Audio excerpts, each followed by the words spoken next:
the vent, okay? It is the way you're going to tell it to do what it does. A huge issue we have as being working respiratory therapists is that our patients are not syncing with the vent. And they don't sync for a whole bunch of reasons. One could be just because they're super light and they need to be heavily drugged and they're trapped in hell tied to a vent with a tube down their throat. Like, there's reasons that they flip out. But I've been fighting with the nurses the last couple days because a lot of them are travelers, and I'm like, you can't let this guy breathe. I'm gonna give a really good example.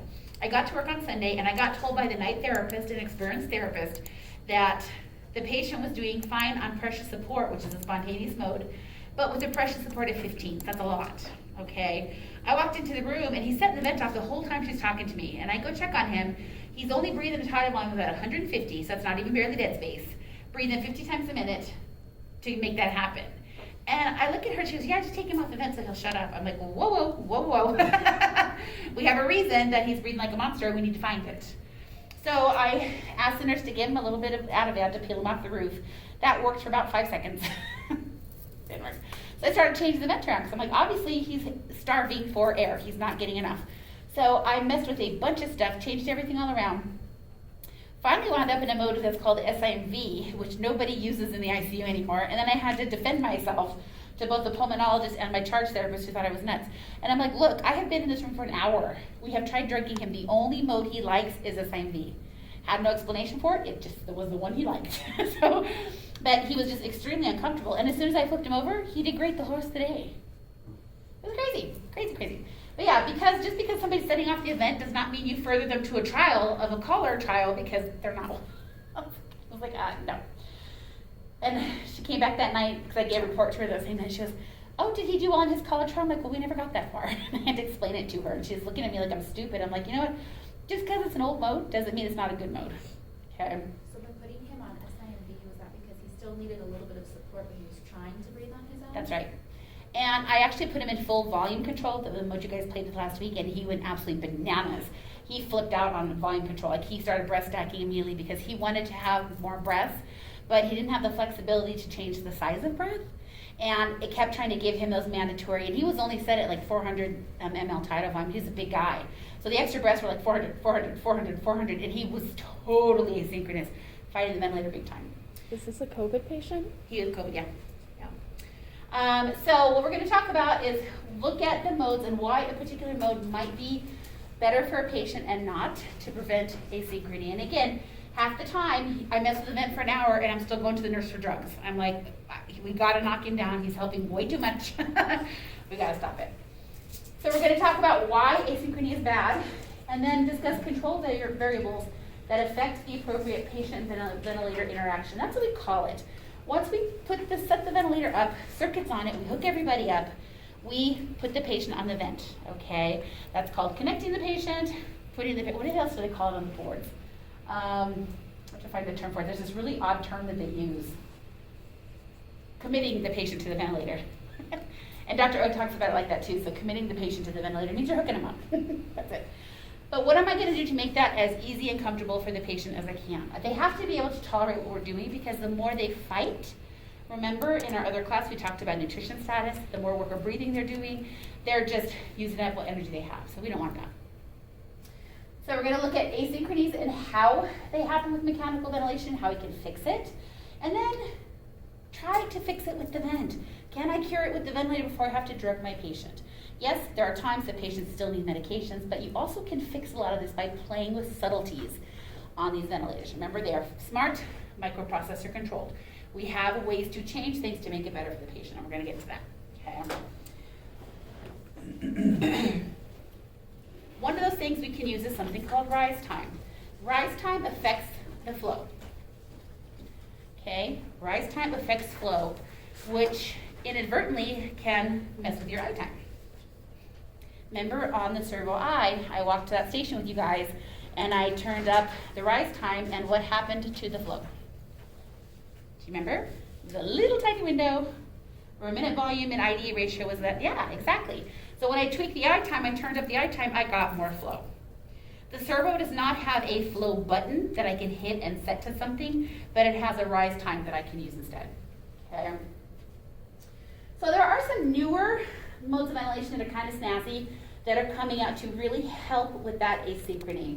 One is called proportional assist ventilation, and we're going to get to that later, but what it does is it actually augments somebody's breath by changing the pressure support. So you give it a range, and you say that, Leah can use between 8 and 10 centimeters of water, whatever it is that she wants, and she can bounce back and forth how she likes, okay? The other one is called NAVA, which is neurally adjusted ventilatory assist, and this involves a special catheter that gets dropped into someone's stomach by the nurses, and then we set it up. This is with the Servo U, the new ventilator that just came out, and that catheter actually senses very subtle electrical changes and movement in the diaphragm. So if somebody's too weak to pull a breath or to trigger a breath traditionally, that NAVA will see that little tiny movement as a trigger and will augment the patient that way. So it's kind of nice. So a patient ventilator asynchrony is characterized, and we often call it as the patient is fighting the vent. Who has seen that so far? Yep. If you've been around any hospital ever, or in our favorite grants where they like to put tubes down people and don't sedate them. Can you imagine, you guys have seen the ET tube. How would you like that down your throat? Who has swallowed wrong or choked on a piece of rice before? Imagine that tube being stuck in there all the time. You're going to want to cough incessantly. It's horribly uncomfortable. You have no control over how you're breathing, really. And you've got some little 5-year-old on the other side punching buttons who doesn't know what they're doing necessarily, right? So there's also clinical and technical issues that can result in poor patient-ventilator interaction. One of which, that is a mechanical issue, or simply a plastic issue, is the incorrect size ET tube. If I was going to put in Brian a size 6 ET tube, he's going to come back and hate me because his airway is this big, the tube is this big, and he's breathing through a straw. So inadequately sized tubes increase resistance, okay? So that straw I'm breathing through is actually harder to do, okay, making me work harder.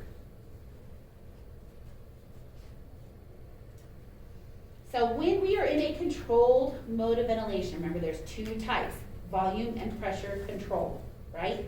That's our driving systems. Depending on how we set that, we completely override what the patient wants, which is fine as long as they're out of it.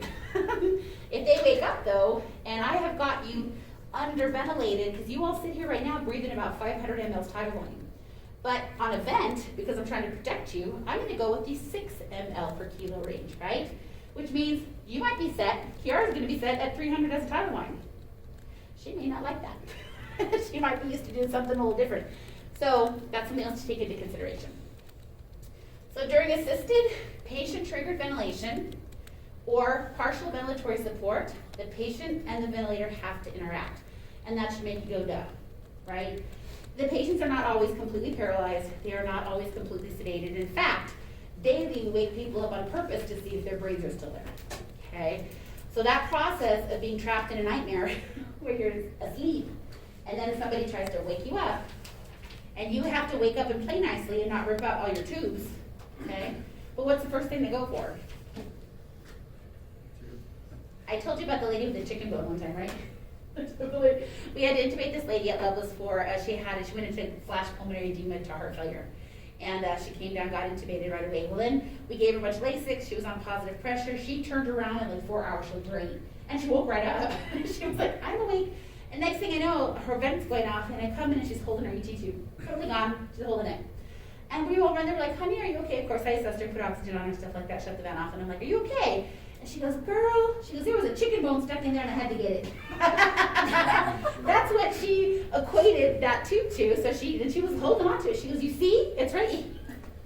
So, did she damage her? Yes, a little bit. But she actually did okay breathing wise, so we left her. We did the intubator again. But that was awesome. She's like, there's a chicken bone stuck in here, girl, and I had to get it. Okay. Got it. What's up? I was just curious what kind of chicken she's eating. Right? Who knows? It's like Who knows? the whole carcass or something. Are you right? Chicken, right? That was cute. So we have the power to adjust settings to make it better for the patient. That's the moral of the story. Can I make it nicer? Okay.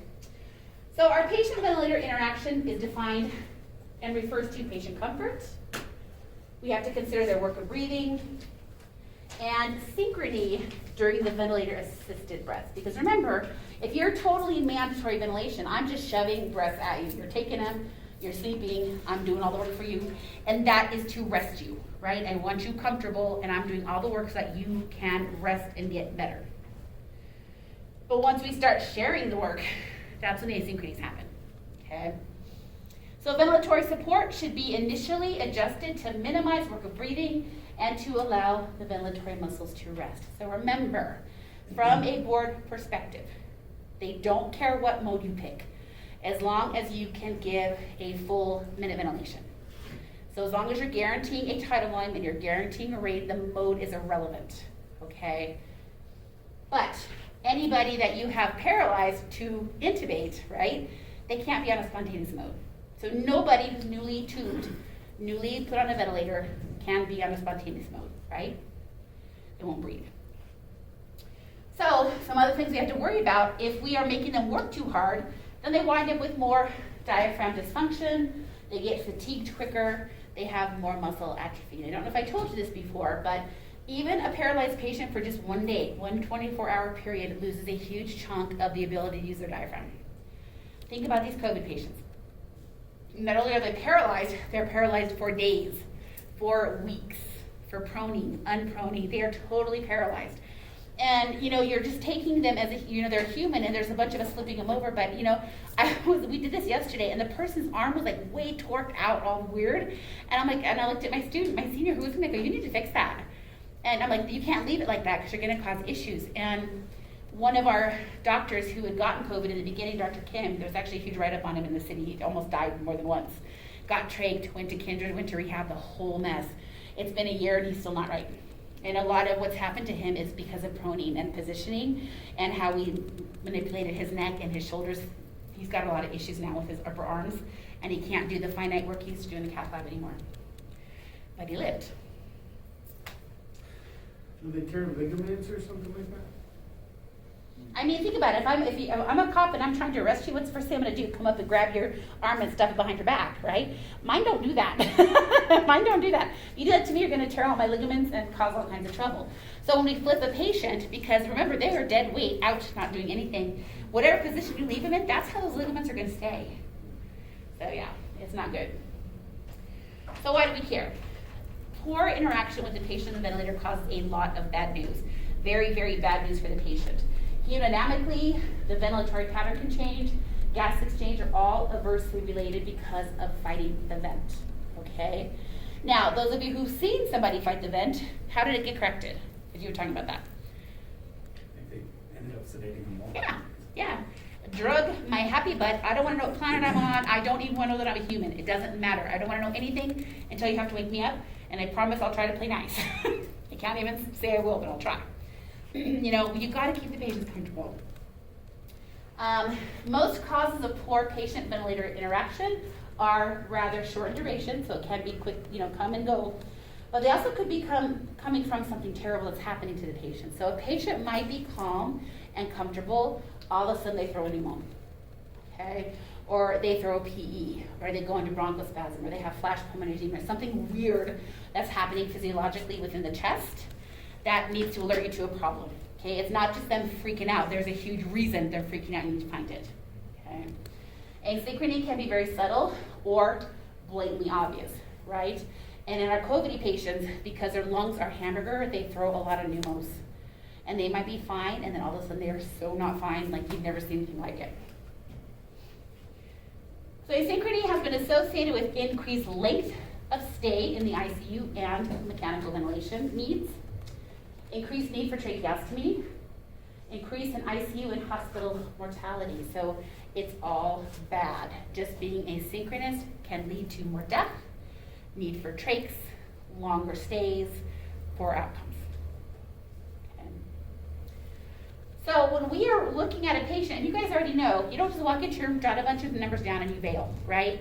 This is my problem with systems that directly upload, because you've got some lazy person sitting across the hospital. They can do their vent check from the office. They didn't go in the room and look at anything. How do I know if that is really what's happening if I don't go and look at Ray? Or if I'm not paying attention to the fact that an hour ago his peak pressure was 30 and now it's 50. If I just hit okay, magically I signed it, that's not good. Okay, now, saying that, Lovelace's way, we have to hand enter every damn value, and that is also a monster pain in the butt. So I think that uploading systems are wonderful, as long as you have therapists that check it. I wish we had that, actually. So review the settings that you have, and adjusting the level to minimize asynchrony best way we can, okay? Now, before I go to a nurse and say I need drugs, I have already tried everything with the patient. I've played with the vent, I've suctioned, I may have given therapy, I may have tried to just physically talk the patient down, because sometimes it just takes a human to be in the room with them. I've tried all that before I go to the nurse and say drugs. By the time I'm like, I need drugs for this patient, it's because we've tried it all, okay? Normally, most nurses are good about it, and they know that you know what you're talking about. They're fine with it, but every once in a while I get those ones that are like, well, no, they told me to wean him. I'm like, okay, let me put you in that bed, you know, with your 300-pound butt, and you've got a Foley and a butt bag and a tube, and you're tied to the bed, and you have lines everywhere. You're drooling all over yourself. You have a sinus infection now because I've been proning you, and now you've got all the secretions that have come out of your nose. And you tell me that I'm going to just let you be like that. And she's like, never mind, I'll go get some drugs. I said, exactly. Think about how you'd want to be with it. And then you have the opposite where the nurses drug everybody so nobody wiggles the whole time. Like the whole shift, nobody so much as flinches. That's the extremely opposite direction. Also not good. So most poor patient interactions result in sudden respiratory distress. And this is a really good example of my guy I was talking about. When I put him in volume control, I had him in pressure control, he didn't like it. I thought, well, maybe you just want to guarantee tidal volume. And within 3 breaths, I'm like, you are stacking. It was like breath. He flipped out. I'm like, never mind. Took him out of that, put him into SIV, and he was happy. SIV with pressure, though, because you can do SIV both ways. So remember, SIV is just the addition of pressure support, okay? So he wanted to breathe his spontaneous breathing on his own terms with help, not the mandatory 400 that he was getting. Does that make sense? Okay, so he was happier. Other changes that can happen is when you have secretions or bronchospasm and agitation, fever, hypoxemia, and hemodynamic compromise, all will manifest itself in changes in the patients that can look like an asynchronous event, okay? So anything clinically that's changing will manifest itself like a vent interaction problem, okay? Because they're having something wrong, I need to go figure out what's causing it, okay? So artificial airway problems, pneumos, edema, PEs, dynamic hyperinflation, which is another fancy way of saying air trapping, alterations in body positions. Some people don't want to lay on a certain part of their body. You and I've talked about this. I have a rotator cuff tear on my right shoulder. If I go to sleep hard on that shoulder, it is like somebody will stab me in the arm and I will rip out of my sleep every time. Left knee is bad, same thing. If I lay on that too long, so I'm like rolling one side, rolling, I keep getting woke up. But patients are the same. You might put them on one side they really like, the other one they don't like at all, okay? So are you saying like the ventilator is causing these things, or these things are happening? I'm sorry. I'm a Both. little bit It could be confused. both, absolutely Okay, both. so just It could be what we're doing to the spontaneous. patient, right. But a lot of the asynchrony is gonna originate from the patient. So they are not happy, but we have to find out why. So we're looking at all this stuff to figure out what it is. So Is there some stuff that I basically can they correct? present in this way, is what you're saying? They could be presenting in this way, yes, Okay. absolutely, okay. You'll know what I'm talking about when you get into the ICU in a couple weeks. You're gonna see a lot of people asynchronous, and you're gonna be like, that's what Ms. Kathy meant. You'll see it a lot. We have a very hard time syncing patients, especially the COVID variety, because they can't breathe and they wanna breathe really fast. And we just can't, or we've set the vent with a really high rate, which means we haven't given them time to exhale. So if I've set you at a rate of 34 a minute, that's really an inverse IDE, right? I mean, if I have a 30 respiratory rate a minute, what's my total cycle time? 60 divided by 30, what's that? Yeah. So I only have 2 seconds to get the breath in and get the breath out, right? If I have an I time of 1 second set, my E time is 1 second. I have a 1-to-1 happening, right? If anybody's gonna try to squeeze in an extra breath of their own, what happens to my timing window? You're gonna get all messed up and wonky and all kinds of bad things happen. And that's if they're just a little bit light. All over Lovelace right now, and I don't know how the other hospitals are, but I have a lot of patients that I'm running a respiratory rate of like 34 or 36 set. Then they're trying to add 3 or 4 more into it. Yeah, asynchronous all day. They just don't have time to do the complete maneuver. Breathing in and breathing out, there's just not enough time. And I don't know what the rationale is behind it. I just see it at my hospital a lot. They just, when they want to fix ventilation, just keep cranking up the rate, right? which is safer than taking up the tidal volume. However, you know, some people just want a bigger breath, and they're not getting it. So if there's an issue with the artificial airway that's causing a poor interaction, it's a very common and sudden situation, right? Your cuff blows.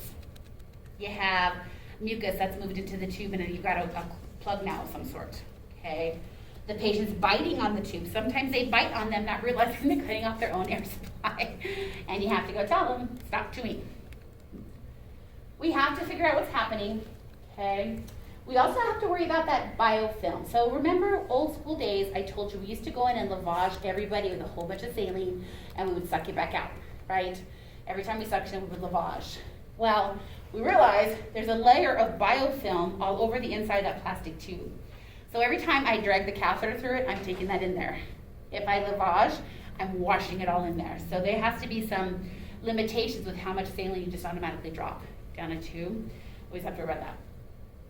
If there's a lot of lower airway secretions, that's going to cause an obstruction, okay? That's going to cause my peak airway pressure to go up.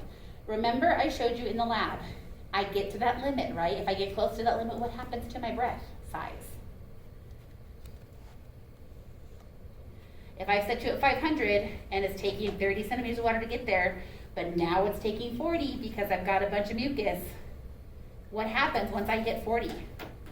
Peak pressures go up? But what happens to the actual size of the breath? What happens to breath delivery if that happens? This is your limit, right? So I've set a limit. What does a limit do? It stops. Stops inspiration, right? So if I'm trying to deliver a breath and I've run into a bunch of nasties in the airway or in the lower airways, that machine will stop delivering the breath. So my tidal volume gets cut off, okay? Asynchrony. Does that make sense? So that is how, Leah, we're talking about somebody can have something physiologic happening that's going to lead to an asynchronous ventilator situation, primarily because the vent just can't do its job, okay? Cuff herniation, that's pretty rare, but if the cuff actually stretches out over the end of the tube, sometimes it gets, if you think about it being a balloon, the bottom can kind of come over the base of the tube and obstruct it. If you have issues with the airway itself from the tube, we're going to have a hard time ventilating. Remember my snowman guy I talked about, where the cuff was all super inflated, and then we had a snowman? And then we put in a longer trach, and then later he had a secondary snowman, and we couldn't ventilate him. He had a chronic leak. Now, I had a patient the other day, too, and I actually, well, it wasn't my patient, it was a patient on the opposite side of the unit, but they were asking me because I'm such an old fart. And they kept saying he has an audible cuff leak, but nobody wanted to fix it because he was getting return tidal volume to the vent. And I'm like, you can't leave somebody with a leak that you can hear from outside the room. And I said, I bet you money his cuff is above the cords. And so they went to look at it and actually took the gyroscope in there and the whole thing, and sure enough, got to the vocal cord level, and half of the cuff was above the cords, half of it was below the cords. So the cuff was actually sitting in the vocal cord itself, which is why you were getting return tidal volumes. But he was not happy, asynchronous, fighting the vent. Okay, so they actually just deflated the cuff, pushed it back in, everybody was happy. Worked out fine. Okay. But any issues with the airway can cause a poor interaction just because of a physiologic problem with the airway itself. Okay. Now, stuff that goes wrong with the vent, though, also can cause asynchrony. And it's not that common, but an infrequent cause is the malfunction of the mechanical ventilator itself. And this is going to be related to valves not opening or closing. So remember, we have our inspiratory valve and we have our expiratory valve. In rare cases, when you're nebulizing a lot of medication, one of those valves might get stuck. So especially the expiratory valve. And I'm thinking of mucomist. Okay? Acetylcysteine is a very, very sticky, slippery medication. And when you run it through a ventilator, it can actually get held up in that exhalation valve and stop it from opening. Super rare problem. I've seen it a couple times. So that could be an issue. The ventilator settings should be checked to ensure an appropriate tidal volume, rate, and FIO turbine delivered. And again, appropriate for who? I like a great big tidal volume. You put me on a vent at a 300 tidal volume, I'm probably not going to enjoy that too much. So we have to do it for safety purposes. We deliberately put people on lower tidal volumes. Remember our 6 to 8 ml per kilo range on purpose. but you might want to be doing 10. Maybe you want 12. And if I'm not giving it to you, you're going to be fighting me. You're going to be fighting me on the vent. Routine ventilator checks, we have to do them. They are done typically every 4 hours. We're going to talk about the check tomorrow and some of the alarms. Now, old school days, we did a vent check every 2 hours.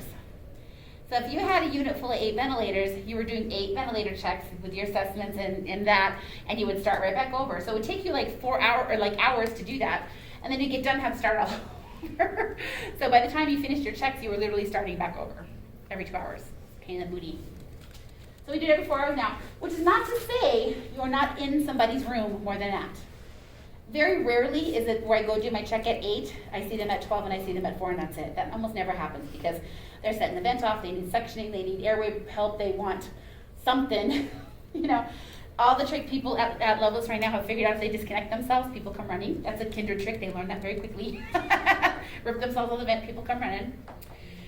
So this one guy kept taking himself off, he'd have to go in there and give it back, and the nurse goes, well, he's tied down. And I walked in there, and he literally had done this and had his hand on the tubing, didn't extubate himself, but he disconnected the tray going poof, and he was laying on bed. And the nurse goes, how'd you do that? I'm like, it's not really that hard if you think about it, right? She would do the weirdest things, like this lady kept doing that all day the other day. She just like, I don't know what she was doing. She did everything. Yeah. But they learn quickly that if I disconnect myself, the vents go off, and then your people come running. She actually was like just like deciding. She had just moved, and I went in there, and I'm like, what's going on? And she's like, I just need some new underwear. And also, you stop breathing. Like, just stop it. They do. They will hold their breath. All kinds of stuff they will do.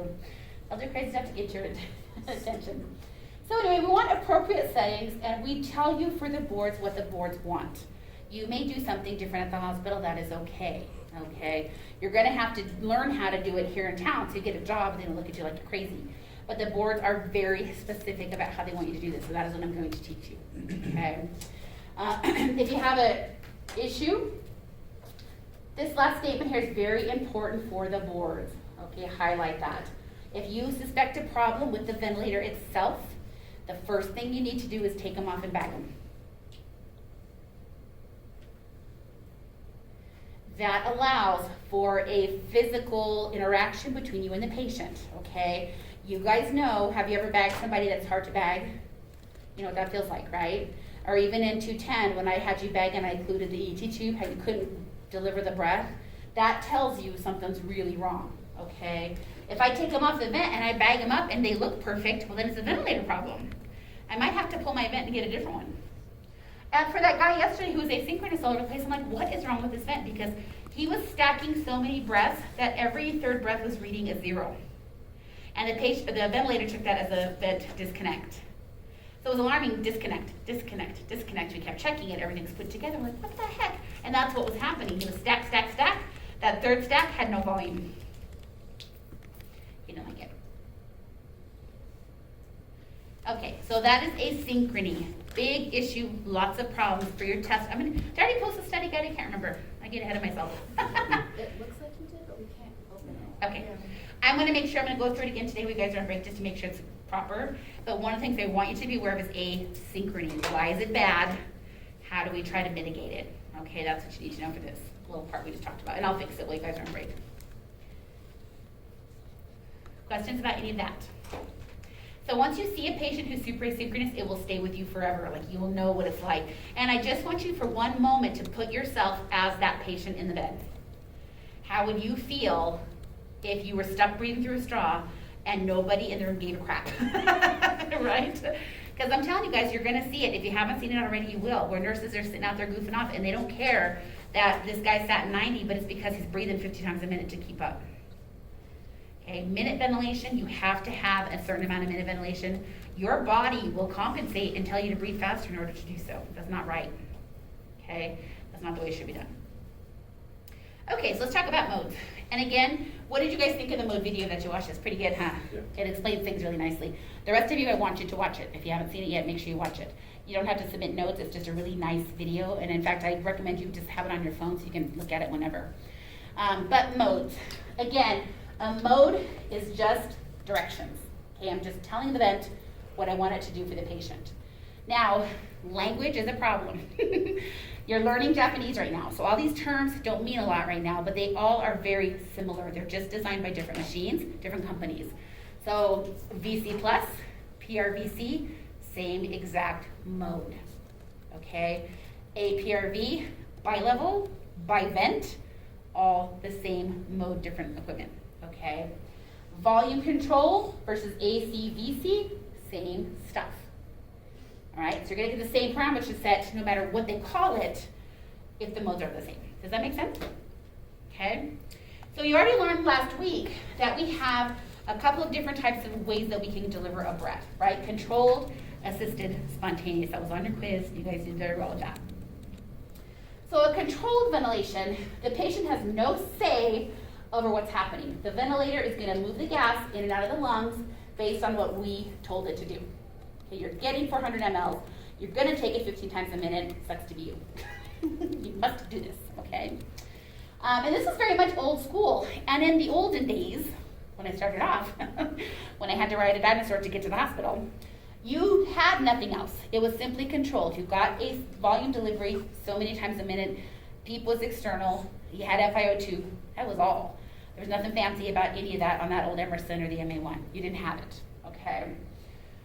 Controlled was all they got. So talk about asynchrony, right? If I set you at some stupid little tiny tidal volume and you really wanted to breathe 30 times a minute and I let you do 10, you are going to hate me all day. Lots of asynchrony. Because of that, the patients were drugged, and they were drugged forever. That's not good, because the more you're drugged, the more you're not moving, including your diaphragm, right? If you're not the one pulling the diaphragm, you're moving it yourself, it's getting weaker. So in controlled ventilation, the ventilator does it all. But during assisted ventilation, the patient and the ventilator, we interact together, okay? So depending on the chosen mode, the patient will have more power or control over what's happening.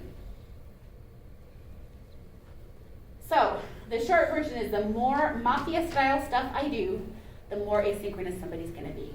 And again, think about your travel vents. I asked you this already. Has anybody been on a travel with a patient with a travel vent yet? Yeah. Yeah, did they like it? They were drugged. They were drugged, and that's a really good thing because they don't get a lot of extra help. What about you, Lex? Did you see that too? Mine was pretty out of it. She was on her way out. So. Oh, wow. That'll do it too. You're already in heaven, just leave the body here. You don't need it anymore. But the more stuff that we control, the patient has no say, the more likelihood of asynchrony. Okay? So variables controlled during mechanical ventilation. So volume controlling modes is the most common form of ventilation. And we control with that volume, flow, and eye time.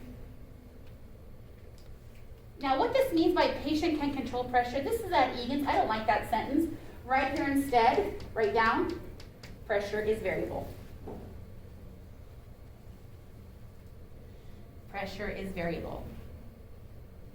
Remember I was telling you these nice smart microprocessor controls that cost about as much as your first house did. Actually, we'll use an algorithm to think, okay, I'm gonna deliver this breath to Brian, 500 mLs, and it's gonna take 25 centimeters of water based on the fact that he's a man and he's this tall, okay? But next breath, if it doesn't take that much, it'll lower the pressure that it gave, because you don't need that much, okay? So pressure can vary. And that's with volume control. Right? Volume control. So volume guaranteed, pressure varies, that's the key.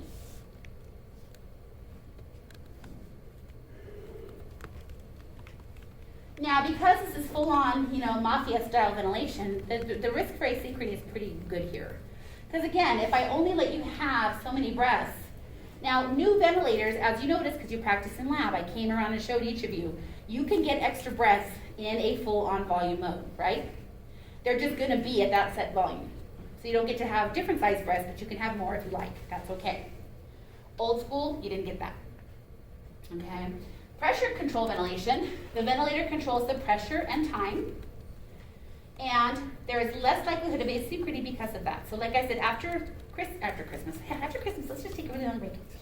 After Thanksgiving, again, I'm gonna go change out all the circuits on the vents and let you guys get on there with your mouthpiece and you can start messing with the modes and see what you think, okay? Pressure is more comfortable in my opinion than much else, which is why my friend who was asynchronous, I tried pressure control thinking he needs more help than just pressure support. Because pressure control, pressure support, same animal, one has a rate, one doesn't. The only difference, okay? Pressure support has no set rate as a mode. We can do PSV by itself. So when we're controlling the pressure, then the patient can decide what size of breath they want to take with that. And I drew that out last week in class. You said pressure support has no set rate. Pressure support, PSV as a mode of ventilation. So pressure support, Diego, it's a little tricky because I can add pressure support to anything with SIMV, okay? But you also can use pressure support as a standalone mode, pressure support ventilation, PSV. We're gonna get to the modes in a little bit. PSV pressure, I've set to help you, but there's no set rate. So PSV is a spontaneous mode of ventilation. You can't use it on somebody who's not breathing. Okay, pressure control ventilation, I've also set a pressure, but I'm setting a rate as well, so you can be out of it and it doesn't matter, I can do this mode, okay? So if I'm straight in PSV, pressure is controlled, but this is the least likely to cause asynchrony because it's the most normal way for you to breathe on positive pressure ventilation, okay? If I had to pick, negative ventilation is actually the most normal because it's the most like the way your body automatically breathes, right? If I put a pressure on the outside of my chest, that pulls things out, the diaphragm descends, gas goes in. That's how it should be. But with positive pressure ventilation, a spontaneous mode, PSV, is the most normal for you, as opposed to me taking the breath and shoving it down you, okay? That's a test question. So most normal next to negative pressure. Right.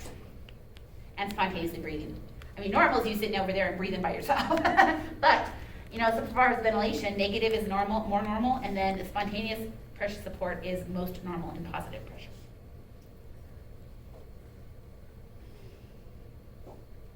Now, the new stuff, the stuff that the new ventilators are charging a lot of money for, these are actually wonderful because they really cut down on the amount of asynchrony that you have. So they're really nice. I am a fan of proportional assist ventilation. I will show you that later on in this class. NAVA, I don't have a way to do that for you, but I do have a video. The problem with NAVA is that the nurses have to help us. And they have to be the one to drop the catheter that goes into the stomach. And if there's already that catheter there, they can't use a Dopphoff or an NG or an OG. So nurses have been kind of a problem with it. But Servo, Marquette, rather I would say Marquette, but it's Marquette. Are coming out with tubes that combine both. So it does our technology that we need, and also it would be useful for the nurses. And then I think it'll take off. It'll be much more usable then. So in both of these, as patient effort increases, the vent senses that, then the ventilatory support decreases, okay? And if they give us less effort, then the vent steps it up. So that's what is kind of nice about these two. So other control variables that we might be able to set or are settable by the ventilator mode would be how we're giving the gas delivery. So how is it a pressure delivery, a flow delivery, a volume delivery, or a time delivery? So everything with a rate, remember, has a time component. So when you're talking about somebody setting a rate, it is time triggered, right? We talked about this. A lot of our spontaneous modes are flow driven, so that's kind of nice. You can just use a flow for that. The more of these variables controlled by the ventilator, the more asynchronous they get. And that should just make sense. The more I'm doing for you, the less you're happy with me. Just look at it like that, okay? So flow asynchrony in specific occurs when flow from the vent does not match the flow demand of the patient. And think about this going back to your oxygen therapy class, way back in the day, okay? We talked about total flow, right? And you have to have enough total flow to meet your inspiratory desire, whatever you need, right? Same thing here. So flow asynchrony can occur in any mode, and it's also very common as a reason for a patient to be asynchronous. In other words, they want their breath, and we're going, right? Like, oh my God, I died waiting for you to give me that breath. I want it faster, okay? So flow is a very big deal. Now, in volume ventilation, which is most common, and we use that a lot, it gives you a precise flow pattern. And you're going to see this. We're going to get to graphics. Okay, graphics are fun.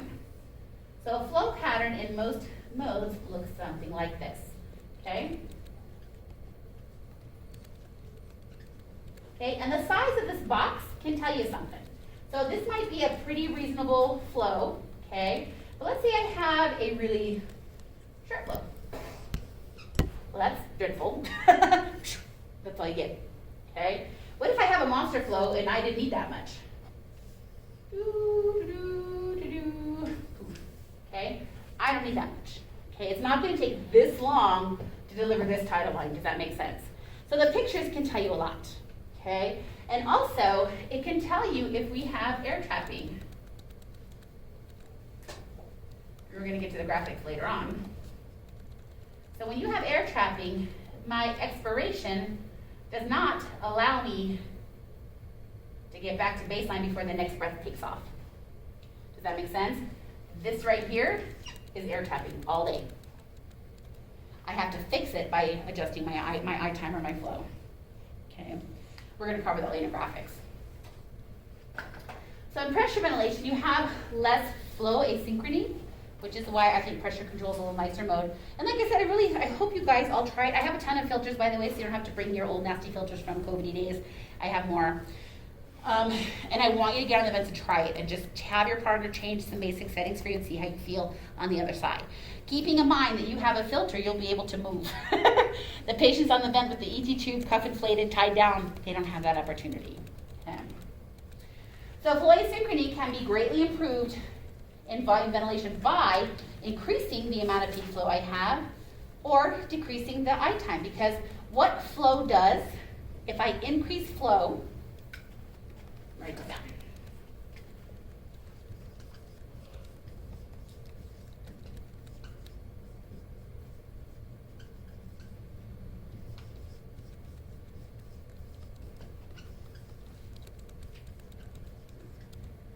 Okay? So if I need to change my eye time and I don't have a physical setting to make it do something else, I can monkey with the flow. I can change the flow. Now, flow, a way to manipulate flow,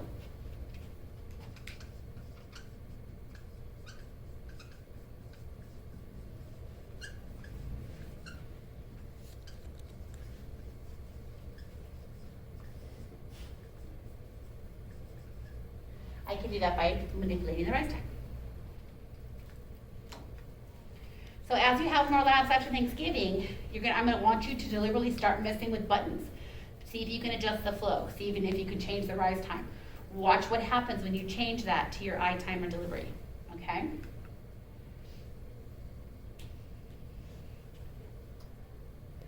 So one of the biggest problems we have with asynchrony happens with the trigger. You're making it too hard for the patient to cycle the breath on. Okay? And it can happen for a lot of reasons. A trigger delay is the most common because that's the length of time between the beginning of the neuroinspiration and activation of the ventilator. So what that means is the patient wants a breath and the vent is not picking it up. Okay. Mistriggering is where the patient is unable to trigger the ventilator with each inspiratory effort because maybe you have it set too high. Remember, we talk about a pressure or a flow sensitivity being somewhere around 2, right? If I set that really stupid at 20, you're gonna really have to pull before the vent's gonna give you a breath, and that's just mean. And I've actually seen cases where RTs have walked into a room and they didn't want to deal with why the person was breathing crazy. They just locked them out by making it really hard for them to trigger. That's just me. Don't do that. Don't do that. Double triggering is where you're stacking breaths, and this can happen for a couple of reasons. This is when a patient wants a breath and they're not getting it enough or they're not getting it fast enough. So that would look something like this.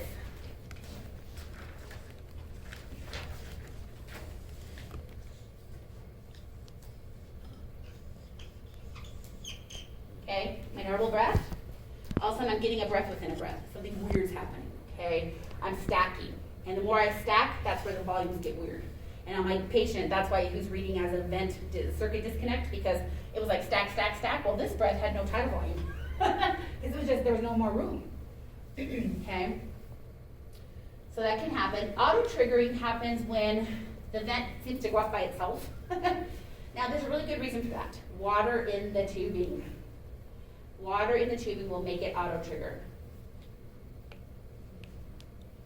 Also, for you guys who work at Kindred or AMG or get jobs there, patients on wound beds, a sand bed, because what they do is they're laying on sand that's got water and like air going through it, and the air trigger will actually sometimes set the patient off.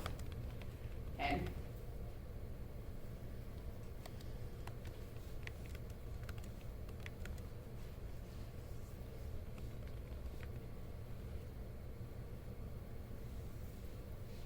You also can have reverse trigger, which is only in controlled mechanical breathing, and it results in this stimulation of the respiratory center that triggers the subsequent breath. So people who have stuff going on in their head.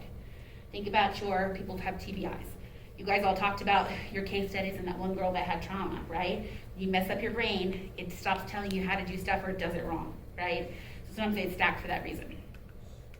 So that Some would of it I be- can fix, some of it I can't. So that would be like a neurological issue? Correct. Correct. Now, cycling asynchrony occurs when the ventilator ends the breath at a time different from when the patient wants it to end.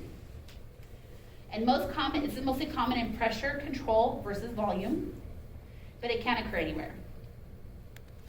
And there's two forms for it. This is an asynchrony that results in an inappropriately long eye time, or you have an inappropriately short eye time. So my example here, if I'm going like this, the patient's gonna wanna exhale and I'm not there yet.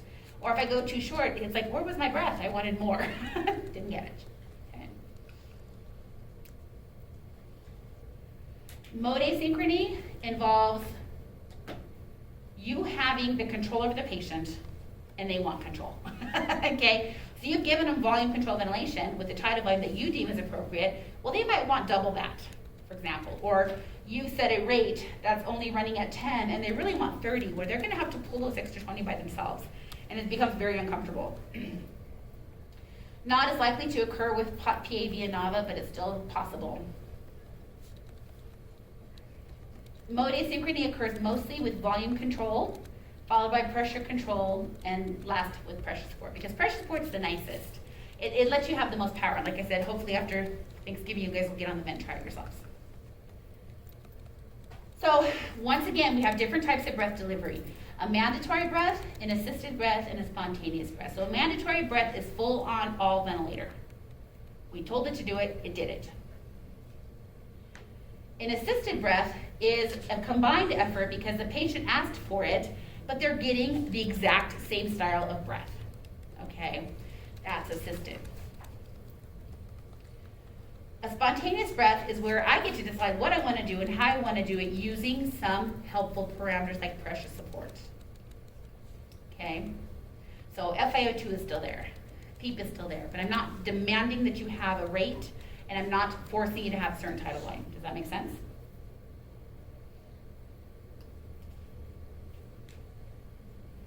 So spontaneous breathing, we typically use pressure support for that, and that augments the tidal volume that they take. That helps them to overcome, this statement's really important because it helps them to overcome all that mechanical dead space. Because remember, you're breathing through a huge circuit. So if I don't help you get past that, 10 feet of tubing crap, it's gonna be very hard for you to breathe. So that's part of what pressure support does and helps with. Okay? Questions? Okay, we'll stop there and we'll get to modes after break. A bit about modes. Do you guys have your cheat sheet that I gave you? The one that says trigger, cycle, that one? On the back of that is each mode with how they are cycled, triggered, and limited. So you might pull that out.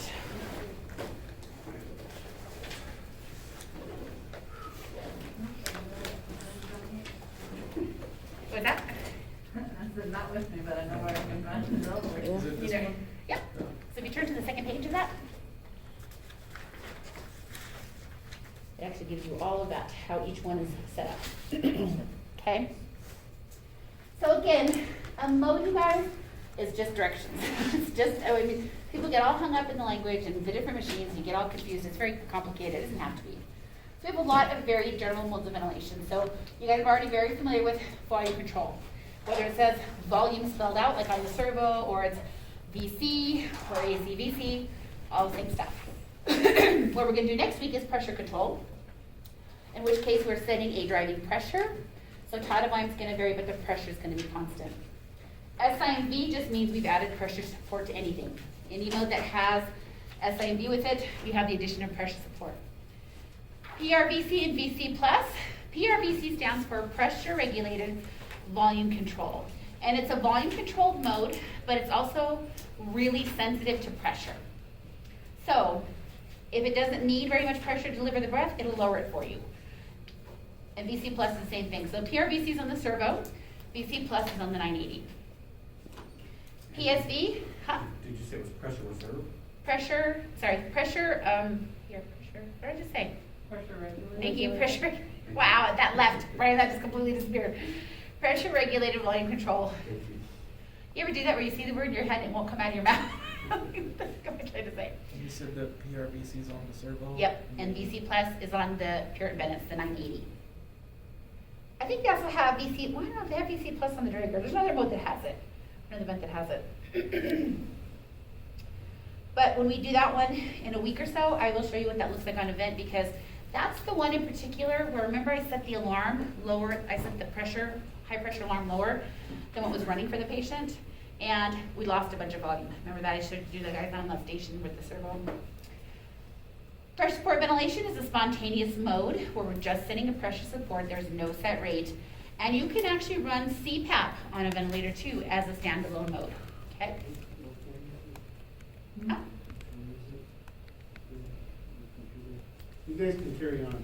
Oh. I'm just getting the cake from her. Okay. Okay, we'll carry on. Okay, so what kind of support are you using? Do you want to take over everything, which we normally do in the beginning? And then are we going to share the work? So full ventilation means we're doing it all, patient's doing nothing. The respiratory rate, this says 8 because it came out of Egan's, but we're actually going to use between 12 and 20. Okay, we're giving the patient at least 12 breaths in full ventilation. We can go up to 20. Now, as you guys have seen, because you've been out in the hospital a minute, how many people do you see set at a respiratory rate of under 20?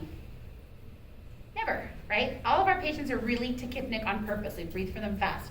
Now, you guys are doing that to blow down somebody's CO2 to deal with their respiratory acidosis. That's why we physically do it. The boards, never, okay? We do not increase a rate to deal with a metabolic acidosis on the board exam. You will miss that question every time.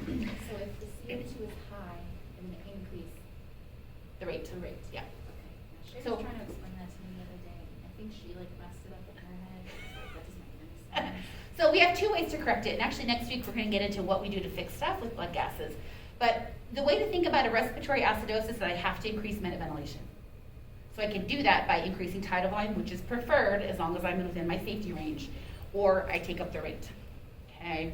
Now, we'll get to this again next week, but if for some reason your rate is already at 20 and your tidal volume is already at the max level where it's safe, you can surpass it with the rate on the board. It's safer than taking up the tidal volume, but we're gonna cover this again next week, okay? A tidal volume is preset and delivered. If we have a partial ventilation mode, well, I might set it somewhere less than 12 because I don't want to be over-breathing the patient and then have them doubling it, okay? So we're sharing the work. You already know we have two types, volume and pressure controlled modes, and that is the driving system, that is what makes it go. In control modes, any control mode, we set a rate and a way to deliver tidal volume. So whether it's volume guaranteed or pressure control, we have a way to give tidal volume, okay? Make sense? I can set a sensitivity, which helps the patient cycle it on, and we do this. So old school control mode is way old school. CMV is what it started out as. I forgot what this was. Oh, control, no, I think this is something else. Anyway, old school, Emerson, MA1s. Again, I gave you the breath, you had to take it, there was nothing you could say. And there's still a control mode part of every mode that we have nowadays, but they're smarter. They're more interactive. So I can do all the work for you if you want me to, but if you want to wake up and help out, that's okay too. So you can have an extra breath in this mode, but again, remember it's going to be at whatever the parameters are set. So in this situation, we're talking about assist control with volume. So that's why you see the AC part of it, because it's an old school control mode, but I'm setting a volume, patient's getting the volume. Old days, they couldn't have extra breath, now they can, okay? It's just going to be at whatever you preset. And again, this is in here like 3 times, and I'm sorry, I don't know why they did it like this. The PowerPoint just keeps repeating, but assist mode, you already know. It's a mandatory breath that's extra. It's an extra breath the patient asked for, but it's at the full-on ventilator settings.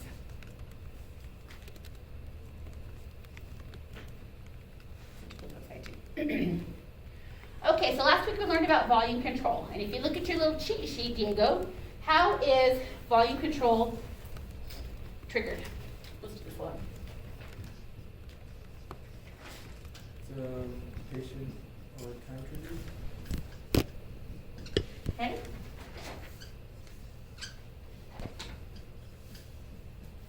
Okay, how's the cycle? Volume cycle? Mm-hmm. How's it limited? Volume limited? So what that means is the time will start it off because I set a rate, or patient can ask for an extra one. It's volume cycle, which means when the volume is delivered, it shuts off and goes into exhalation. It's also volume limited. So I won't be able to surpass the 400 mLs of tidal volume that I set. Make sense? Okay, and the pressure is going to vary. So what this means is that as compliance goes down, and this is this middle statement, my pressure from the vent is going to have to go up in order to continue to deliver the tidal volume that I set. And that's really important because that works just fine until I hit my pressure limit. And then all bets are off. But the machine will go up and up and up for you until it can't, because you capped it by saying, here's my limit, and you can't surpass my limit. Make sense? We'll talk more about that, because what's the other word I said that's a limit? It's basically the alarms, right? We're setting safety features so we don't hurt the patient. So basic settings in volume control, I set a tidal volume. I potentially have a way to set the peak flow. What's peak flow supposed to be set at? Remember? It's max 30. So we use 30 to 60. Yeah, 60 is what most people like, but 30 to 60. And that's why for the math, for your practice problems, I keep using those two numbers so you can use them. Peak we set. Sensitivity, pause time only if you want it. Remember, some events default with it in there. And you'll know it because instead of looking like that for a breath delivery, it's gonna like this. That's your plateau, which is a pause. Now we do that on purpose in order to get our plateau pressure, right? We do an expiratory hold. We're doing that on purpose, inspiratory hold. We're doing that on purpose to get that value, but we don't want it every breath unless you're fresh out of surgery and you're still out, because then it's really important, it's helpful. I set the rate, I set the tidal volume. Rate and FiO2. Now, from a board perspective, tidal volume,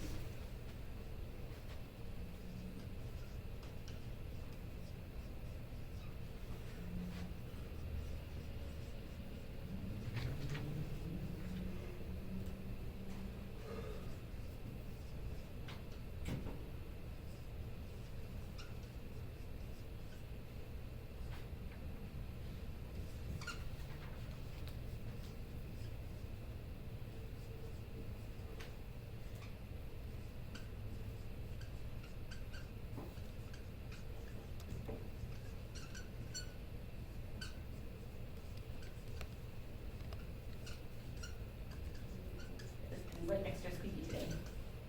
Okay, take a look at that. So there are rules for ventilator settings for the boards. So tidal volume, Dr. O wants me to use with you 6 to 8 mLs per kilo, which is what we always used. And remember, you find that tidal volume range by doing our ideal body weight. And then you multiply it by the 5 or the 6 and then by the 8 will tell me what range of tidal volume is safe, right? Remember doing that? Do you guys remember what I said to you was the tidal volume for asthma? Yep. How about RC and COVID? 4 to 6?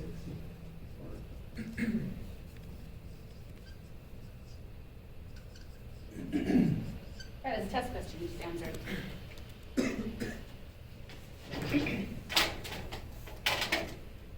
Nothing is giving me fingers. Okay?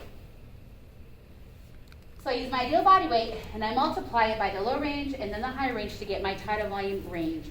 Now the reason that Kettering likes 5 to 10 is because we are making it simpler for you. Because if I take my 60 kilos that I discovered my patient was, and I multiply it by 6 and 8, well, it's a little hard to math. If I take 60 kilos, multiply it by 10, I get 600 mLs.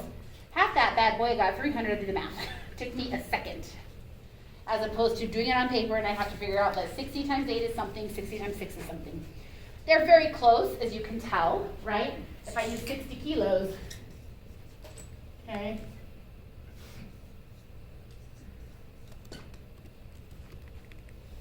The sensitivity is low, right? Sorry, yes, it could be flow or pressure, depending on the mode.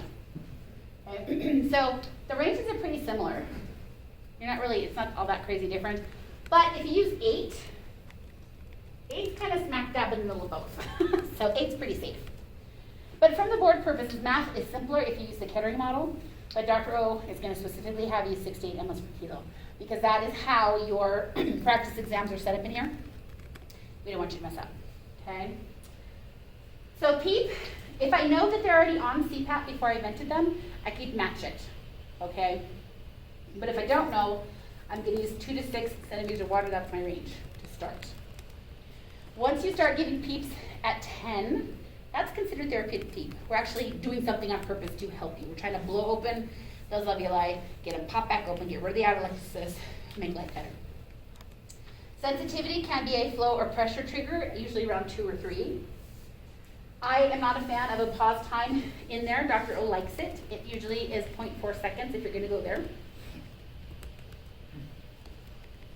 Rate, we start off between 12 and 20. One of your books says 10 to 20. Who cares? Pick something. Okay. Now, that's why I choose a trick. Okay. If they're on room air or you don't know where they started off, you're going to use 40 to 60%. If it's an emergency, they get 100. So coding, PE, COVID people who are crashing and burning, everybody gets 100%. Even a COPDer. They didn't used to do this to you on the boards where they would give you a COPD patient who has a pulmonary embolus. I just saw a question like that last week. So we don't care that they're COPD because the whole time in this program, what are we telling you? Don't give them a lot of FiO2, you'll knock out their hypoxic drive. And a whole bunch of this class is going to be saying the same thing when you deal with ventilator changes and how to deal with them when they're having an acute on chronic acidosis, okay? But emergencies don't count. If you're an emergency, you're an emergency. So if I know where they were already on 80%, well, I can match it, okay? If I didn't know where they were, I can match, go to 40 to 60 or 100% if it's an emergency. So we don't care who they are to start with, emergencies get 100%, even COPD. Okay, questions about that? So what you're going to do in the next coming weeks is I'm going to give you a blank patient who's just got a little history for you that we're about to intubate, and you're going to come up with some basic settings using that.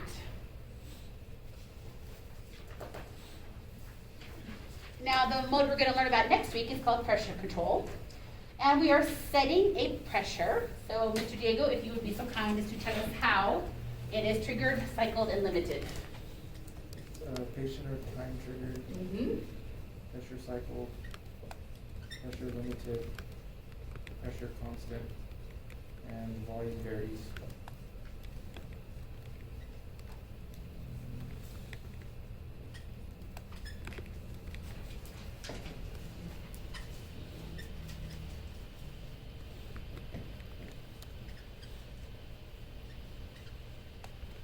So if you can remember those two things, you're way ahead of the game already.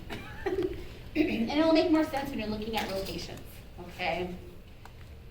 So in pressure control, I set a driving pressure, or what we call delta P. And you might see the delta as just a triangle, okay?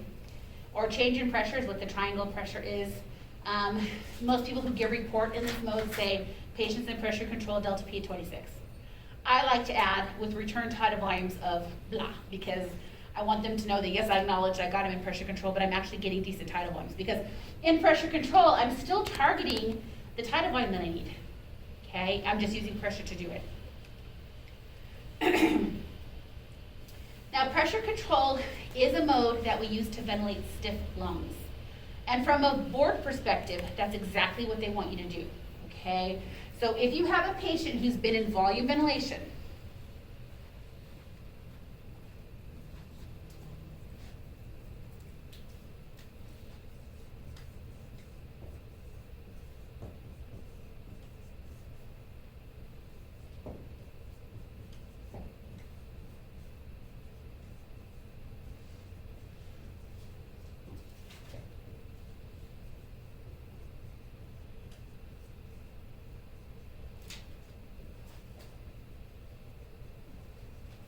Two very simple rules. From a board perspective, if you have somebody in volume ventilation and their peak and plateau pressures are climbing, once you get close to 50 or your plateau gets close to 30, you're going to flip them from volume to pressure control. Does that make sense? That is a board rule. Can you repeat that? When you have somebody whose peak pressure is nearing 50 in volume ventilation, or the plateau is nearing 30 in volume ventilation, you must switch them to pressure control mode.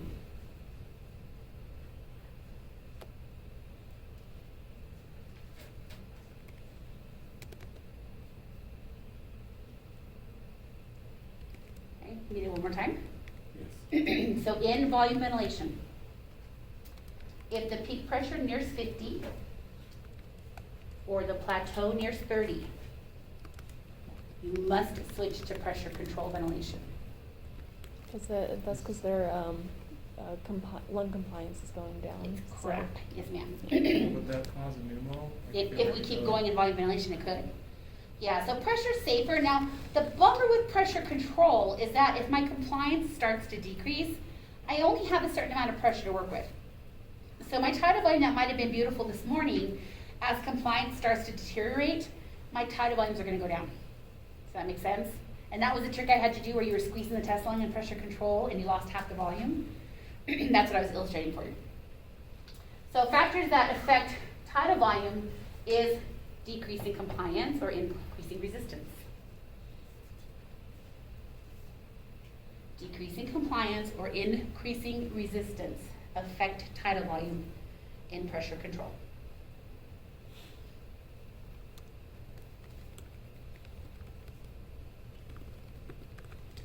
But the cool thing is that if I need more volume, really, I just turn up the pressure. Get more pressure control, just like in IPBB. You guys practice on each other, remember? You took it from pressure control of 15 driving pressure on IPBB. If you were brave enough to go higher, what happened?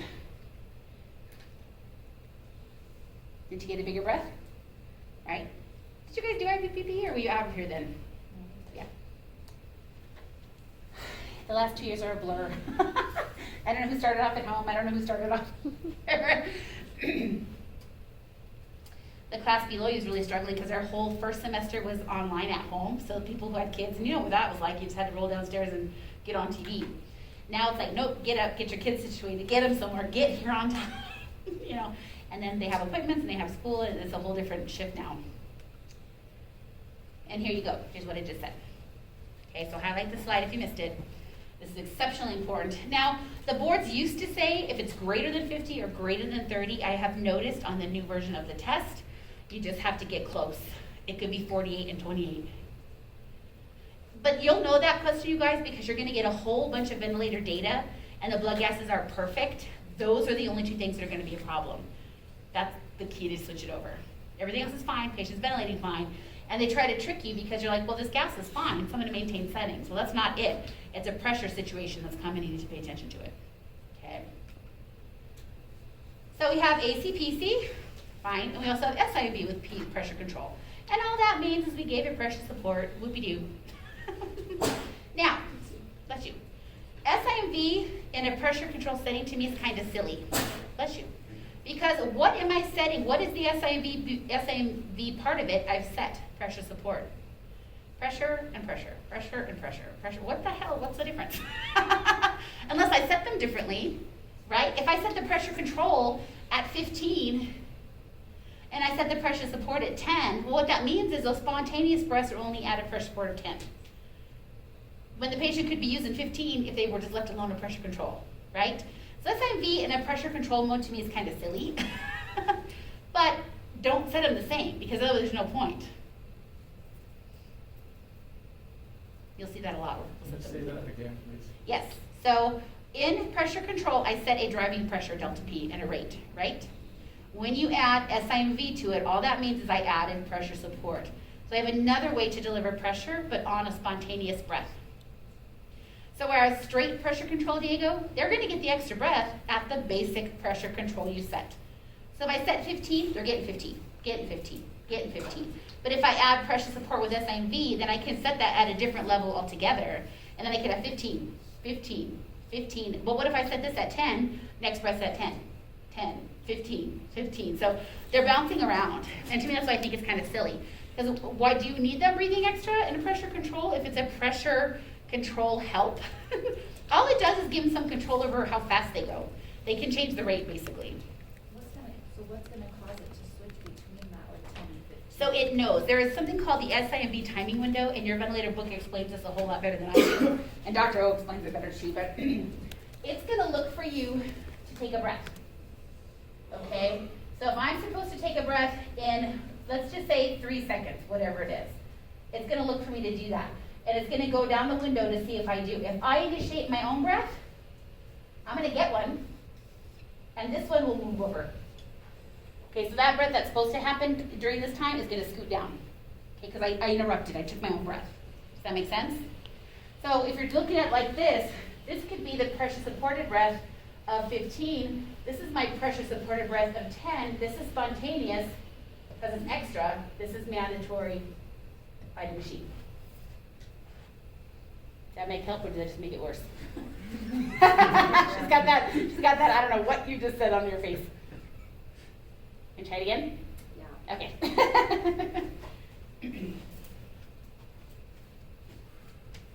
She has a, I have no idea what you were talking about.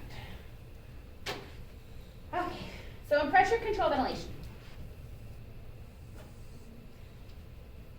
Okay, typically it's a square wave anyway, so let's draw that.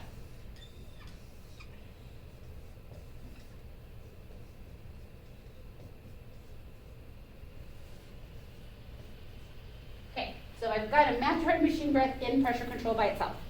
I'm going to get one of those breaths every 6 seconds, correct? So if there's a minute, I've got a 10-minute rate of 10, I'm getting one every 6 seconds, right? So the machine is going to give me this one if it doesn't sense me. When I add the SIV part of it, it's looking to synchronize with me. So if I make any effort at all by setting off the sensitivity, it's going to let me have this one perhaps, and then I would wait 6 seconds for my next one, right? Well, not really. I can use this now, pressure support, and I can have another breath as soon as I exhale, really.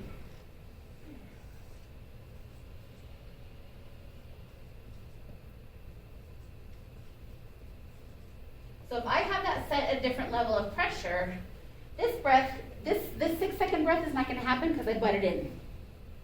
Okay, and I took my own. But in taking my own, if this is set at a different pressure, I am using a different pressure for that spontaneous breath. So it's only on the spontaneous that your pressure support. Correct. Okay. So the spontaneous breaths are pressure supported, as opposed to pressure controlled. You can write that down. Pressure supported, spontaneous, versus pressure controlled.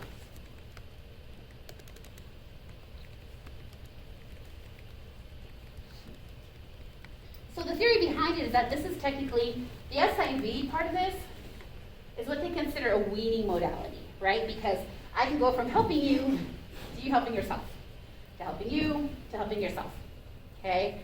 And I can bounce back and forth. Now, that's how the boards look at it. SIMV is a weaning modality, okay? So we're starting to share the work, okay? From a real human perspective, most humans hate SIMV because it's just too much flipping back and forth. They don't know if they're breathing like this, they're breathing like this, I'm breathing like this, I'll breathe like this, no, back to this one, you're bouncing all over the damn place. That's why I had to explain to the physician and to my charge why I did that for that patient on Sunday, because that was the only mode he liked. It really made no sense that as irregularly as he was breathing, he liked it, but he did. That's what SIV is. So there's a timing window.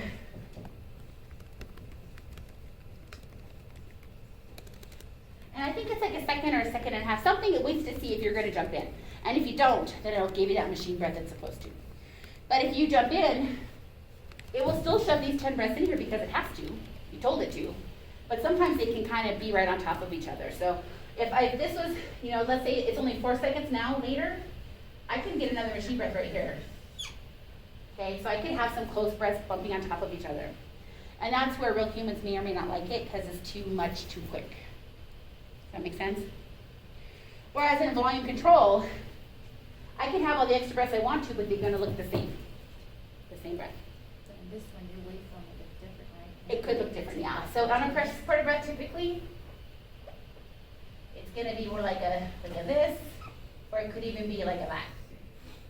So you're gonna have different pattern. But on the vent, do you remember when I was showing you guys, like the top one said C for control, and then when you went to the assisted breath, you got a little purple trigger? Because that meant somebody deflected the sensitivity and set the vent off, okay? So that's how you knew. On the servos, you get that purple T also. On the 980, you get a yellow line that pops up to let you know. Like, hey, in the Avia 2, you get a line that shows you that. So next time we're in lab, I'll show you, I'll come around and show you guys what that looks like, okay? That help, or are you still just baffled? So this is the same process for any mode that you add SIV to, whether it's volume or not, okay? Because if I'm in volume control,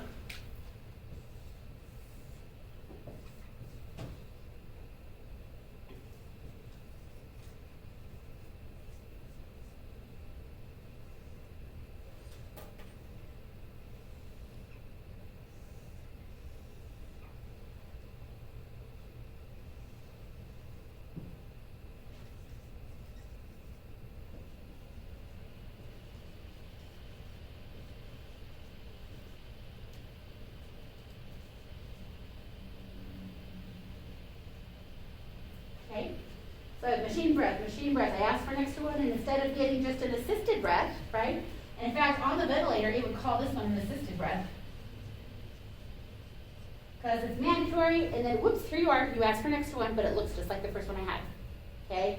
But then I take a third one, which is a spontaneous breath, using pressure support, and I could have a wildly different tidal volume. It could be higher, it could be lower, okay? And so when you're looking at this graphically, especially in the Draeger, if you watch the Draeger videos, they're very good at showing this, because you'll see this lovely kind of flag happening, another flag, you'll see a little tiny flag, it'll go back up, and it's just following it breath by breath down the line, okay?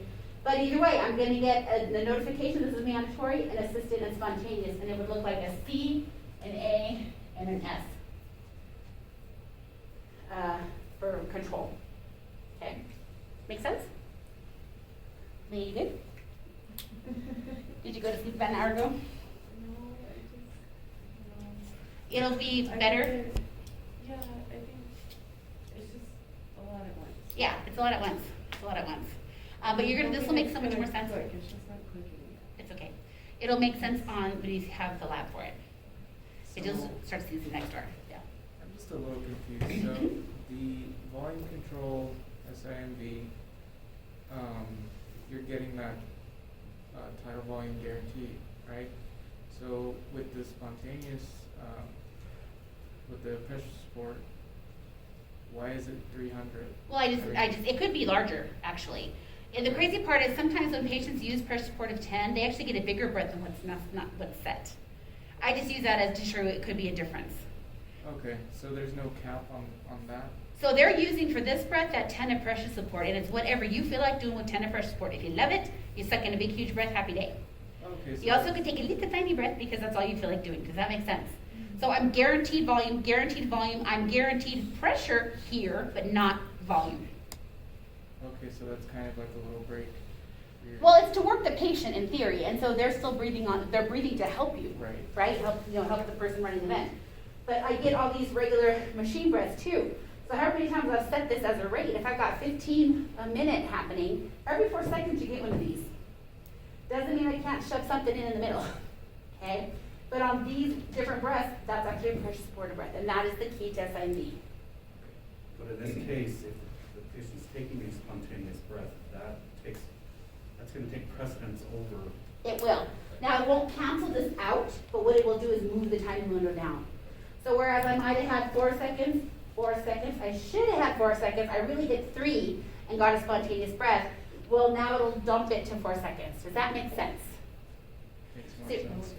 You're still getting the rate you were guaranteed and more because I'm breathing extra, but it tries very hard not to stack a breath. Now, if you're breathing 50 times a minute, all bets are off. It doesn't matter because I can breathe crazy on top of crazy, breath, and it's gonna stack. You still can stack breaths, okay? But the theory behind SIMV is to make it nicer. Now, old school IMV was just intermittent mandatory ventilation. That was the big brother to straight old school control ventilation. And it was supposed to be smart enough to realize the patient was there, but what happened was it still would give you all your set breaths without the timing window, okay? So if I was already getting my rate of 20, I wanted to breathe 10 over, I got my full 20 just as they were designed. The extra ones had to be popped in wherever it would fit, and so there's an awful lot of breath stacking, okay? So the SIMV part of it became synchronized in order to help balance that. So patients could breathe extra, but it's not me on top of this breath, on top of this breath. I actually get to exhale that I can have a different one.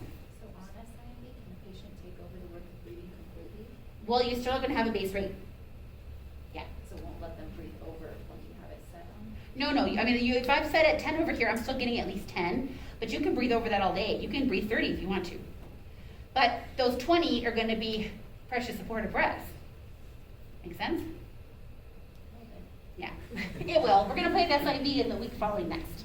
So how long will a ventilator, how long is it gonna let a person breath stack? I mean, Oh, it'll do it forever. It's just gonna alarm and tell you to come fix it. It's your problem. It's not the ventilator's problem. it'll And again, that asynchrony we just talked about. What can I do to fix asynchrony? but it'll keep up with them, it'll continue to. It's gonna try. But you're gonna notice the volumes are not gonna be adequate. Like, it's not gonna give you 500 exhale, 500 exhale like that. You're gonna get 500, 200, 800. It's gonna be bouncing all over the place as it stacks the breaths. So it tries to compensate if it misses it. Yeah. It's gotta give the 10 you set. That's what the control part of it is. It's gonna give you that many. But that's why when we're weeding people, we back their rate off so that we're not automatically shoving 20 breaths at them when we want them to breathe a little bit, right? If I'm already taking all the work from you, why do you need to participate? Okay? If I am sharing the work with you, I'm doing 10, I want you to pick up the other 10, we're sharing. Make sense? Okay. So in pressure control, we set a driving pressure, delta P, FiO2, I time, and PEEP, sensitivity, and again, no pause pressure, and you can set a rate. Now, pressure level. If you're in volume ventilation first, you're going to use the plateau pressure as a jumping off point for pressure here. One more time. If you're in volume control ventilation, you're going to use your plateau pressure from that as a starting point for pressure control when you move over.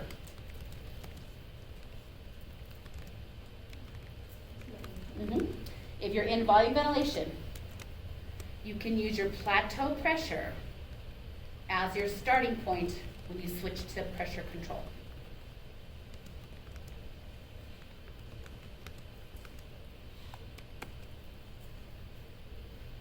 Use plateau pressure as a starting point. Why plateau specifically? Because plateau is really a reference of alveolar pressure. So think about the door being open from your mouth to the alveolus, okay? When we do that brief pause, we're looking at the pressure the whole way. That alveolar pressure is what we don't want to overcompensate. We don't want to overdo that because we're popping alveoli, we're doing damage to the tissue. We don't want that. So you're trying to target the plateau pressure ideally. Now, the reason we say that also is because in volume ventilation, we've had to go up and up and up on pressures, right? The vent's done that for us in order to give the breath. That's telling me my alveoli are taking a hit. Something's happening. My compliance is starting to suck. Resistance is going up. Something is happening at the alveolar level to prove to me that I'm having a problem. So I'm using that as a reference point to start off in pressure control so I can save you and protect your lungs. Okay?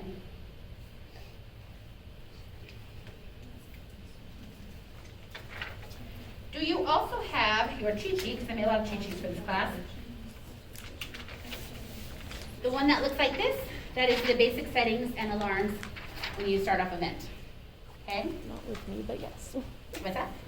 I don't have it with me, but Yeah. yes, I have it. So, we'd like to keep the driving pressure less than 35. If we don't use the plateau, you're going to start off your driving pressure between 25 and 35. Okay? So start it off between 25 and 35 if you don't have a plateau to work with. In the back of this one. And do you have a speaker? I mean, they do. So that's this is what I'm talking about. This is the handy cheat sheet. I made a lot of cheat sheets for this class because I was trying to keep it simple. The driving pressure, that's the delta P. Delta P. Yep. Driving pressure, set pressure, delta P. Yep. That's it. And it's all on there?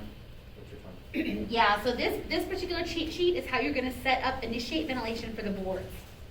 You may use some of this, you may not use some of this in the hospital, so that's specifically for the boards, okay? At 25 to 35, that was plateau pressure. You can use the plateau pressure. We prefer use the plateau pressure. If you don't know, you can use 25 to 35 as a start. Okay.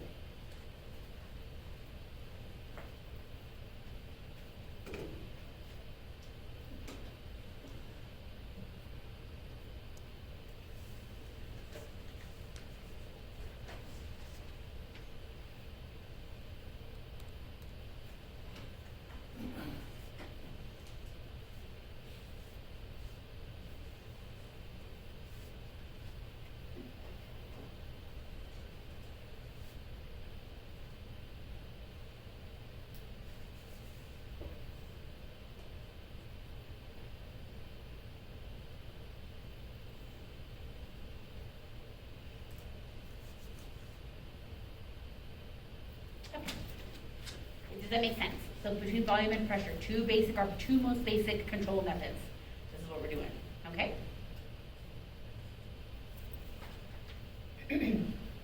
Now PRVC confuses people because it's a pressure regulated but a volume control mode.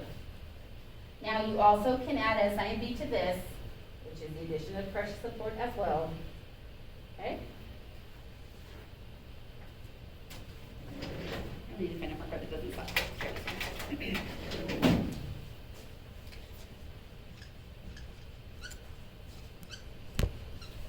So Mr. Diego, PRVC, how is it? Let's take a guess, everybody. How is it going to be triggered? Patient triggered, And? time triggered. Yeah, same way, huh? Okay, so how is it cycled? How would you think it's cycled? Volume. Yeah, don't I have a volume I'm setting? Volume cycled. So then how is it limited? Yeah, that's what I'm saying.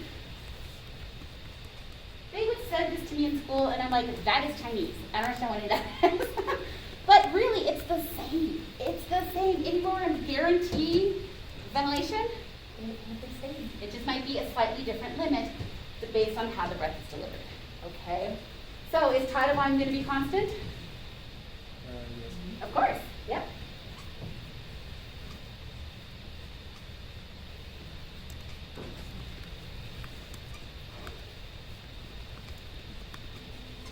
Now this is the trick, okay? PRVC is what they call a closed loop mode, which means smart, right? Counterintuitive, but closed loop means smart.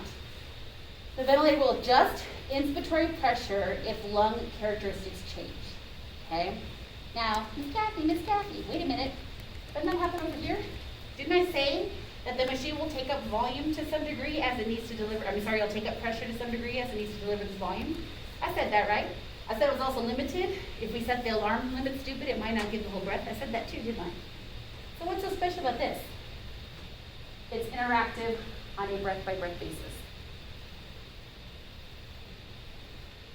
which is either wonderful or hideous if the person is trying to breathe 50 times a minute, because the vent is not fast enough to keep up.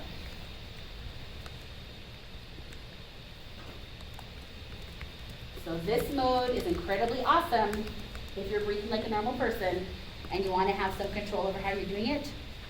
You need a certain volume, but it's going to take your compliance into account. And it's going to say, gee, Kiara's got great lungs. I'm not going to have to give her very much pressure to deliver this breath. Next breath, she's even better. I'm going to give her less. Okay? And so when we fire this mode up in a week or two, you'll notice it actually starts off by trying to overpressurize the system a little bit to see what it takes to deliver that breath. And the next breath is going to have considerably less pressure to get the job done. Does that make sense? Please explain that one more time, please. Yeah, so let's say, say I want to give you a tidal volume of 500. It's going to fire off based on an algorithm thinking, well, you're a young man of this age and this height, whatever we stuck into the computer. And it's going to take so much pressure to deliver that breath. Okay, we'll call it 25 just as a number. Okay? But let's it overshot the whole thing, and it really didn't take that much at all. So next time, it knows it can deliver the same amount of breath in 20 centimeters of pressure. And it will automatically adjust that. Okay? And let's say even that, they tried something lower, and there's a whole algorithm for what the pressure decrease is and the pressure increase is. I don't care if you know it, you can read it in your book if you want to. It goes up by increments so far as centimeters of water pressure to get the job done. Who cares? Dr. O maybe will care in your next class with this. You can read about it in your book if you really want to know. But let's say even that, you didn't need that much, okay? So I'm still getting the same breath, but now it only took me 15 centimeters of water pressure to get there. Same size breath. They don't always look the exact same so far as I'm a terrible artist, but they're the same size breath as taking less pressure to give it, okay? But let's just say your blood pressure's in the toilet and I had to give you a couple liters of fluid. Well, now I need to give you the same breath, and this time I tried and I only got 400 mLs in because I didn't have enough. So next time it knows to bump up my pressure. So it's absolutely interactive. Does that make sense? You said it's interactive on a breath by breath Mhm. basis. Yeah, and like I said, when you get this mode fired up, it'll make sense, okay?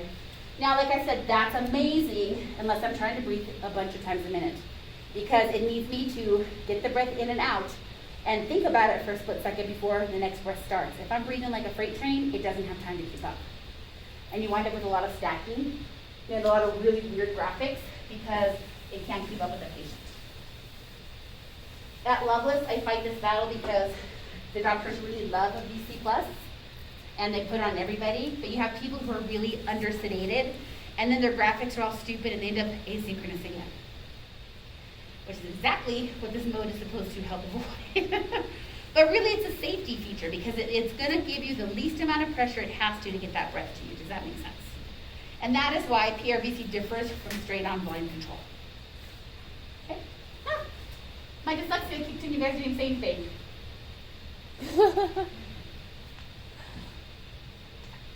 Hello. I do that stuff all the time and I look down. That is good to me, and it's not. So questions? Huh? Yeah, it's supposed to be ACBC. See?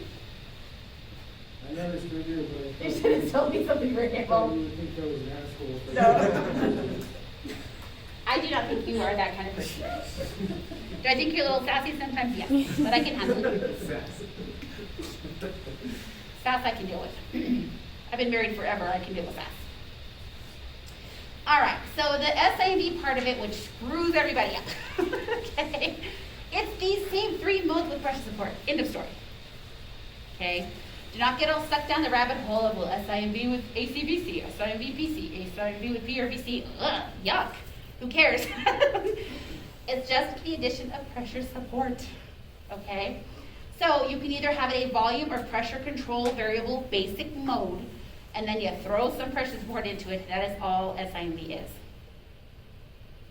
From a board perspective, SIMV, synchronized intermittent mandatory ventilation, is a weaning modality. On a real human, you may never use it as a weaning modality. Okay? And this is one of those very distinct opposites between the board and what you're going to do in the real world. And I promise you, when the night shift came on and I saw my guy in SIMV, I bet you the first thing I did was flip him out of it, even though he was happy all day. I did explain it to her. We'll see what happens. But again, you're laying on the vent, tubes stuck down your throat, tubes all over you everywhere. You might be sedated, you might not. You might be laying in your own poop. Who knows? I mean, right? And you've got people at odds with how they think they should do this for you. Imagine how horrifying. Or you get some 5-year-old respiratory therapist who was not trained by me at PIMA, right? Who goes in there, does dumb crap like putting patients in a pressure support mode when they've just come out of surgery and they're paralyzed. I've seen it. Don't do dumb stuff like that. So, how is SIMV triggered?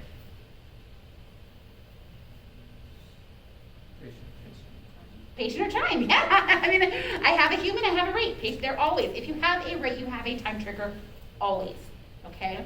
Patient or time. How is it cycled? Good guess though. Whatever it's Look, what's this mean? What's this fancy word right here? Pressure.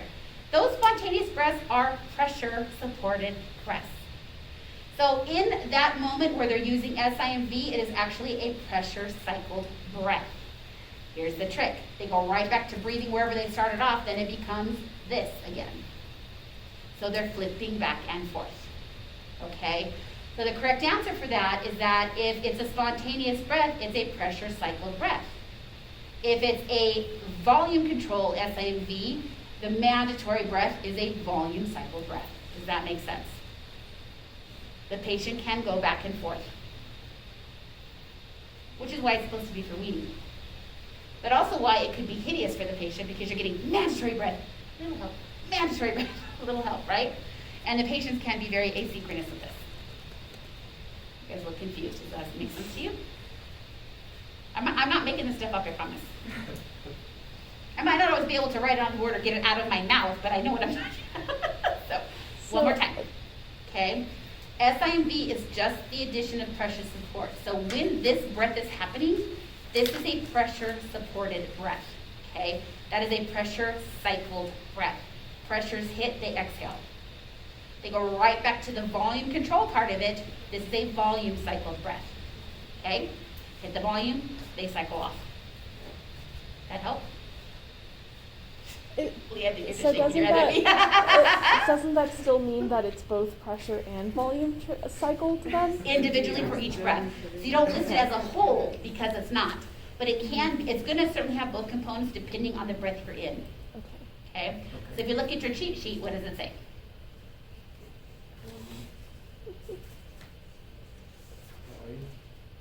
Wait, damn it, right? It says it, the same with EDC, right?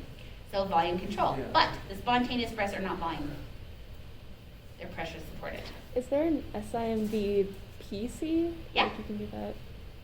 Yeah, you can add the pressure support to any mode that will do it. So SIMV with volume, SIMV with pressure, SIMV VC plus, absolutely. And like I said, people get all hung up on all these letters and their brains explode. No, you just added pressure support to any of these. That's it. So they're just each doing what they are in that mode, just you're just adding pressure support to all that. Which means when they take a spontaneous breath, instead of being assisted, they're going mandatory, spontaneous, mandatory, spontaneous. And I can go back and forth all day long however I want to do that. Okay? And this is why, like, you can have the first machine breath, you take a secondary extra breath, it's considered an assisted breath because it's a mandatory breath, the ventilator's gonna give it how you said it. But it went, oh, she wanted that one extra, so we're gonna let her have that one extra. And then if I jump in again, and I've got pressure support available, well now it's like, well fine, do what you want. You wanna do pressure support, go ahead, here it is. Does that make sense? In SIMV, do you have both the mandatory, assisted, and the spontaneous breath? If you put this, I'll do this for you and put it in SIMV next week when we're back in lab and show you exactly that. It's gonna go mandatory, the next breath is assisted, the breath right after that will be spontaneous. So one machine breath, two personally requested breaths, that's how they pop up. Which is why the SIV part of it might not be so nice, huh? I didn't explain none of that either. I know, I hear a lot of like ear hairs burn, pressure control for me, but I want you to flip back and forth between the modes and just see what changes early you're allowed to make. What stuff comes up that you can play with? Okay, what are you actually able to change? So the SIMV principle, and again, your ventilator book explains this really well. You have an SIMV cycle time, which is divided into two phases. The SIMV period and the spontaneous period. So this is gonna be waiting for the breath to happen, and if you don't take it, the machine will give you one. And then it goes into a spontaneous period where it lets you decide if you want an extra breath on your own with very little help, okay? Anything with SIMV operate in this way. So what can I set? Tidal volume, rate, P, pressure support. Now, some ventilators stupidly default to 0 when you flip it into this mode. The 980 defaults to 0. Absolutely stupid, makes no sense to me. Why have it if you're not going to put a base setting in there? Now, if we're going to use SIMV as a weaning mode in a hospital setting, we're going to wean that pressure support to about 6. So I'm going to take the set rate way down to like 4 or 6. I'm going to take the pressure support to like 6 and let you breathe. If I was going to do this truly as a weaning modality, that's what I would do. Because if I have to, like my guy I gave you the example, he was on pressure support, which was a spontaneous mode, but his pressure support was 15. And with that, he had horribly crappy tidal volume. So the answer was not just to rip him off the ventilator, because that would have killed him, right? I needed to figure out why he was breathing that way. Always set the sensitivity, FiO2, and in certain circumstances, you can set the flow. Okay? You still with me? It's a lot. I know it's a lot. Okay. Imagine this lecture from your couch. Now, that being said, I actually do have all of these lectures that I did for them on the computer. I have taped them all. Thank you. Do you want me to open them up? Yes. Please. They are long. Some of them are an hour, some of them are longer, okay? But if you want me to release every one of those videos I did for the class before you, I will do it. Okay, yeah. I don't have them for all the classes, but I had to teach the whole thing online, so I had to tape every single lecture. So I will release them to you, okay? All right, now pressure support here is different than right here because this is part of a mode that has rates, okay? If I'm using pressure support by itself as a mode of ventilation, there is no rate, okay? So Mr. Diego, if you'll tell us what the rules are here. Patient or time triggered, Okay, volume cycle, pressure cycled on spontaneous. on pressure support, Yes, with Okay. PS breath.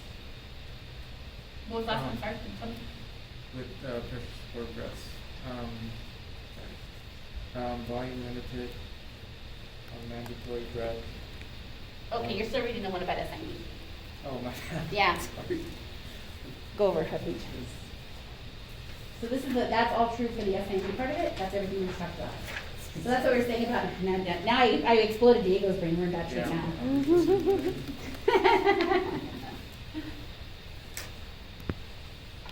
it number 9 on that sheet? Yes, exactly right.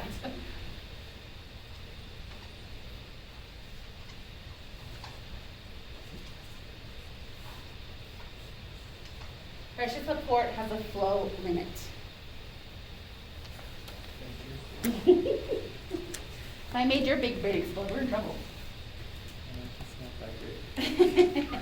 It's just, pressure support is just patient triggered, not time? Correct. Now, if I used it as part of SIV, then I have a time trigger because there's a ring available to the other part of that mode. So if you flip back, Diego, what was that other one for SIV? Is that number 7?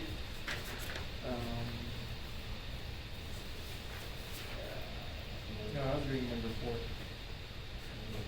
Well, one of them says SIV, and it talks about the pressure supported breath versus the volume breath, and that's going to be these, okay?